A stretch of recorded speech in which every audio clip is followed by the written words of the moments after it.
अम्बरीश नाम के एक राजा थे, एकादशी का व्रत करते थे। एक दिन उन्होंने एकादशी का व्रत किया। द्वादशी के दिन अपने हाथ से गेहूं को पीसा, अपने हाथ से आटा को गूथा, अपने हाथ से रोटियां बनाई, अपने हाथ से सब्जी और दाल बनाई और अपने हाथ से रोटी बनाकर भगवान को भोग लगाते थे। अम्बरीश ऐसे राजा थे, भगवान से इतना प्रेम करते थे, इतना प्रेम करते थे कि वो किसी के आटे की रोटी नहीं बनाते थे। भगवान के बर्तन खुद धुलना, भगवान के दर पे झाड़ू खुद लगाना, इतना बड़ा राजा था। मतलब भगवान, याद रखना, मंदिर में जो आप झाड़ू लगाते हैं ना, वो भी पूजा का एक अंग है। भगवान के जो बर्तन धुलते हैं वो भी पूजा का ही एक अंग है। भगवान के लिए आप रसोई में भोजन बनाते हैं, आप भले अपनी रसोई में हो, मेरी माँ रोटी बना रही हो, पर भाव ये हो कि ये रोटी भगवान के लिए बना रही है, तो रसोई में रोटी बनाना भी पूजा हो जाएगा, ये भक्ति बन जाएगी। भोजन बनाइए पर भाव ये रहे कि ये भोजन भगवान के लिए है, तो वो भोजन बनाना भी भक्ति हो गया। हाँ,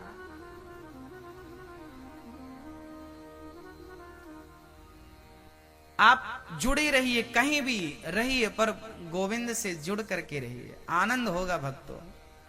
हाँ, श्री अम्बरीश जी जब गेहूं पीसते थे ना, तो सोचिए, जब भक्त इतना प्रेम करता है भगवान से, तो भगवान की क्या जिम्मेदारी है। भगवान स्वयं आते और जब राजा पसीने में डूब जाते और भगवान का चिंतन करते रहते और वो गेहूं पीसते रहते, तब भगवान स्वयं आते और अपने पीतांबर से हवा करने लगते।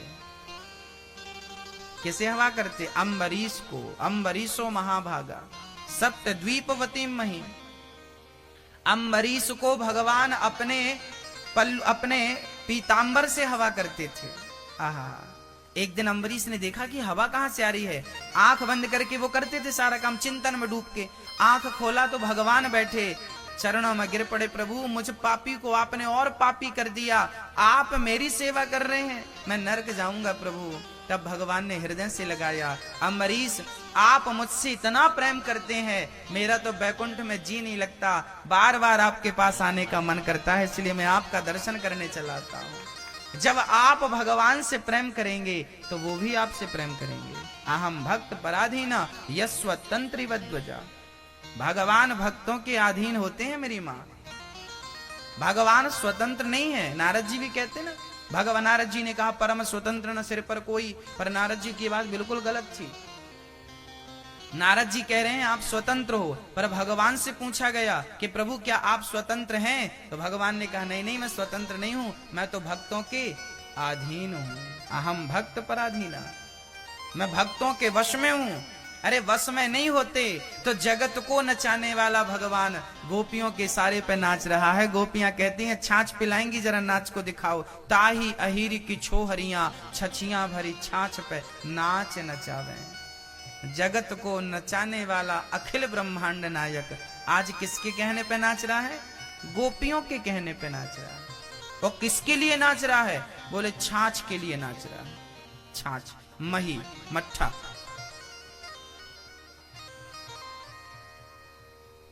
ऐसे भगवान।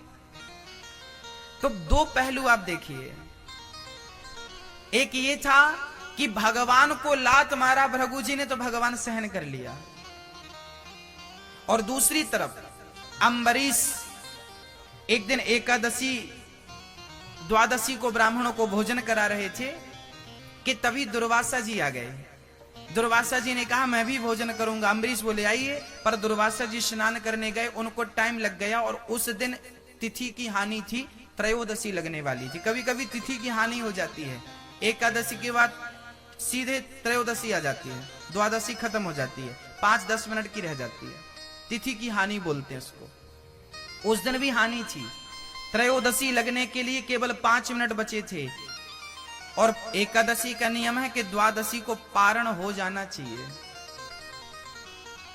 है ना, पारण होना चाहिए। और एकादशी का पारण किस चीज से होता है? बोले चावल से होता है।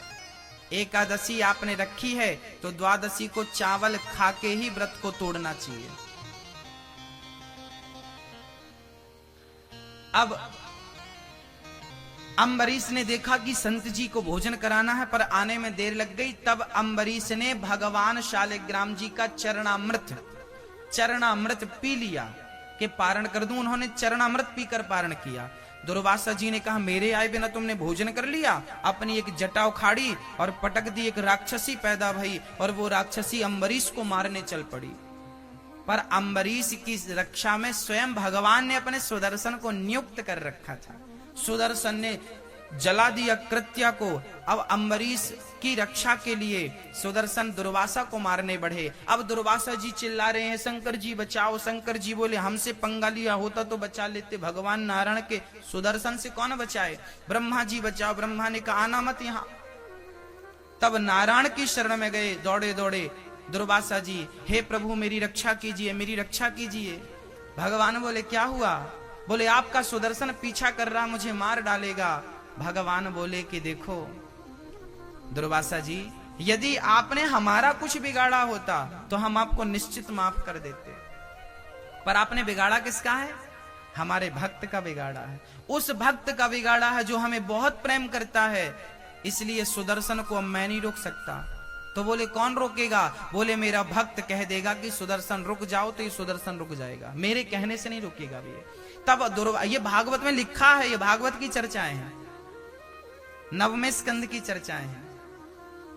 तब दुर्वासा जी अम्बरीश के पास दौड़े दौड़े गए और चरणों में प्रणाम किया। दुर्वासा जी के चरणों में अम्बरीश जी लेट गए। संत जी, आप क्यों लज्जित कर रहे हैं। दुर्वासा ने कहा, भक्त मैं समझ गया कि आप बड़े श्रेष्ठ हैं, सुदर्शन से कह दीजिए, नहीं वो मेरा गला काट देंगे। तब हाथ जोड़कर अम्बरीश ने सुदर्शन की प्रार्थना की, हे प्रभु आप शांत हो जाइए। शांत हो गया। ये बात सिद्ध हो गई कि भगवान को लात मारा भृगु जी ने तो भगवान ने भृगु को क्षमा कर दिया, पर दुर्वासा ने भक्त का अनादर किया तो भगवान ने रक्षा नहीं की, भक्त ने रक्षा की तो रक्षा हुई। ये सिद्ध हो गया कि भगवान आपको माफ नहीं करेंगे यदि आपने भक्तों का कुछ बिगाड़ा। इसलिए कथा में जाने से, कीर्तन करने से, भगवान का नाम लेने से, यदि कोई भगवान का नाम ले रहा है, कई बार आप क्या कहते हैं कि बहुत पाप करता है, दिन में तो पाप करता है, रात को तो पाप करता है और ऐसे राम राम जपता है। ऐसे भी लोग होते हैं, परंतु आपको इनकी भी आलोचना करने का अधिकार नहीं है। कम से कम वो भगवान का नाम तो ले रहा है। हाँ, चलिए माना कि उसने पाप बहुत किए हैं, परंतु नाम भी तो लिया है। आप एक बूंद जहर पी लो तो मरोगे कि नहीं, बोलो। अच्छा, धोखे से पियो तो क्या बच जाओगे। नहीं, जहर भाई साहब हमने धोखे से पीला, बाहर आ जाओ, आएगा। जहर को जानबूझकर पियो या धोखे से पियो, वो अपना असर दिखा के रहेगा। आग में हाथ जानबूझकर डालो या धोखे से चला जाए, वो अपना असर दिखाकर ही रहेगी। ऐसे भगवान का नाम भी है मेरी माँ, कोई जानबूझ कर ले, धोखे से ले, ढोंग से